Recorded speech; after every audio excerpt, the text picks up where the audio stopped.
રાજકોટ જિલ્લામાં કુલ 307 ગ્રામ પંચાયતની સીટો ઉપર 5,01,000થી વધુ મતદારો પોતાના મત આપશે એના માટે તંત્રે કમર કસી લીધી છે.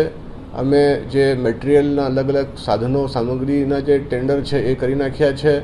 મેન પાવરની જે તાલીમ છે, એનું સ્ટાફનું જે ડેટાબેઝ છે એ પણ સુદૃઢ કરવામાં આવી રહ્યું છે. અલગ અલગ સમિતિઓની રચના કરી દેવામાં આવી છે અને આપ સૌ થકી હું તમામને એ જ વિનંતી કરું છું કે પોતાનું જે બહુમૂલ્ય મતાધિકાર છે એ વાપરીને દેશની લોકશાહીને વધુ સુદૃઢ બનાવશો. એની પ્રક્રિયા હજી ચાલુ છે. ગ્રામ પંચાયતની ચૂંટણીઓમાં હાર જીતનું માર્જિન ઘણીવાર ઓછું રહેતું હોય છે અને લોકલ ઇશ્યુઝના લીધે ઘણીવાર આ જે ચૂંટણીઓ છે વધારે સંવેદનશીલ બની જતી હોય છે. આ બધા પાસાઓને ધ્યાને લઈ આ સંવેદનશીલ મથકોને આઈડેન્ટિફાય કરવાની કામગીરી અત્યારે ચાલુમાં છે.